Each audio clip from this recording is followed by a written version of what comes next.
that's the thing there. Thomas in La Crosse is wanting to talk a little Brewers with us. Oh, how about that? Yes, so let's welcome in Thomas. Thomas, welcome to the Huddle. Welcome to the 7 o'clock club. Thomas, what you got?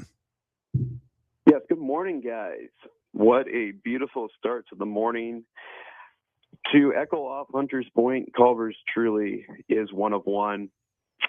Really quick, Hunter, what's your go-to Culver's order? I'm genuinely curious. Oh, yeah, grilled chicken sandwich with fries on the side.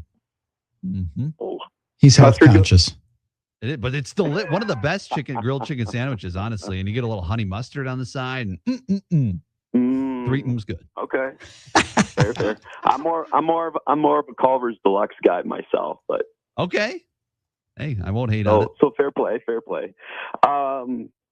Yeah, shoot, Skubal. I think he really could be a solid player in that starting lineup rotation.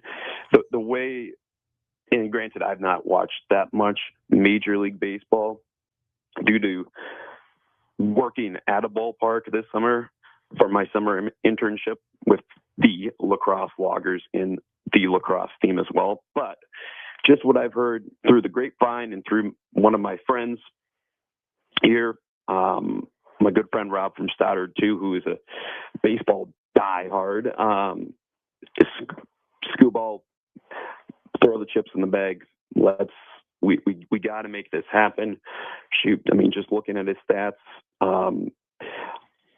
Hunter, how realistic do you think this is? You know, I'm obviously seeing this everywhere, you know, across my feeds and everything. Like, do you really see this happening, or is this kind of, to throw one out there, is this kind of almost like Asham Sharanya when he absolutely talked the living crap out of Giannis before it actually became a thing?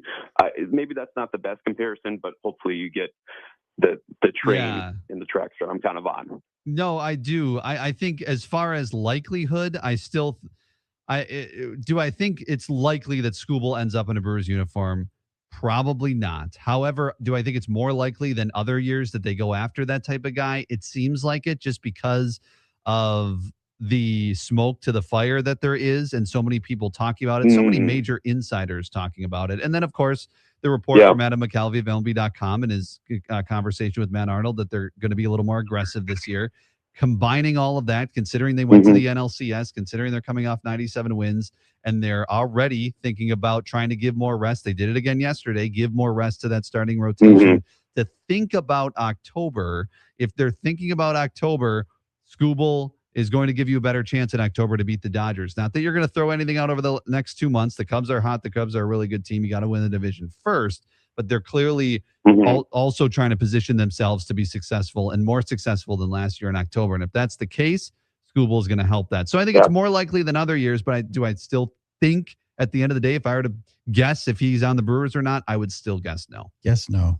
Thanks for the call, Thomas. Appreciate it. Last year, pitching for the Tigers in the playoffs. Game 1, they played the Guardians, the wild card game. And Skubal threw 7 2/3 innings, gave up 3 hits, 1 run, 3 walks, a career high 14 strikeouts. Sign me up. Tying the franchise record for strikeouts in a postseason game.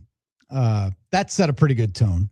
He returned to the mound game 2 against the Mariners, took a loss, but 7 innings, 5 hits, 2 runs, 1 walk, 9 strikeouts, touched for 2 homers, and they lost 2-1. So offense. Yeah. Again, that speaks to the Brewers. Then he pitched again in game 5, elimination game, 6 innings, 2 runs. 2 hits, 1 earned run, no walks, 13 strikeouts.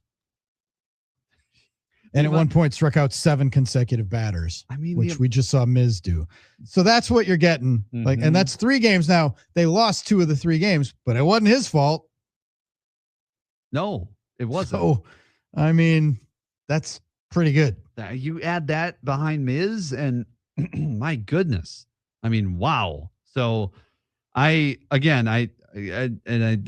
it's more likely than years past. Do I think it's still likely that they land him? No, just because of I'm just going off of history here. Don't you think, though, the only thing preventing the Brewers from acquiring Tarek Skubal is the Brewers?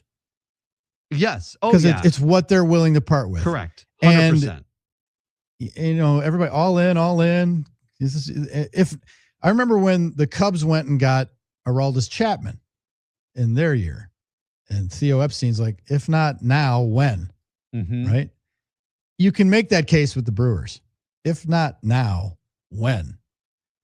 Because as we mentioned, the Brewers have an abundance of talented players in the pipeline, including like the Pratts. Like, you can't even fathom a trade where you would send Cooper Pratt somewhere, but you got CJ Abrams back and you just plugged him in at shortstop for the next couple of years.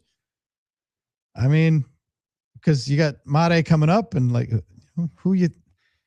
the idea that you could trade Terang in the offseason, get a bunch of guys and have Made come up and take over the big league job. Like, they have so many options and so much flexibility. But history says they like to hang on to their prospects and let them play here, because the best thing, the best way for a team in the Brewers' economic strata to compete is to have homegrown, cheap players, get the best out of them, and then let them say goodbye, the way they did with Freddie Peralta. Totally. And we've seen him do it time and time again. Josh Hader, Devin Williams, there's all those examples. When you talk about, if not now, when, I think it's a really good argument. I think it's a good thing to think about, considering what you came off last year. And also just thinking about it from a perspective, I heard some people recently saying, like, this is all leading up to, like, 2028, or right when the next guy, the Pena, the Made, all those guys come up. And I'm like, this seems right now like 26 games over 500 at the end of July. They're one game out of the best record in baseball. They have a 6-game lead in the division. Like, you can lead up.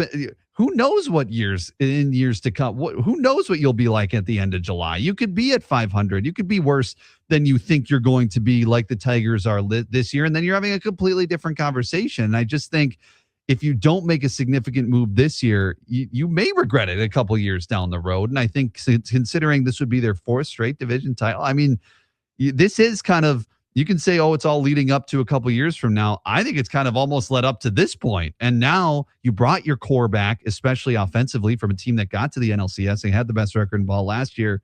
Now add on the pitching side and see what happens, or on the offense, but specifically on the pitching side. We had a question here from Paul. What would it take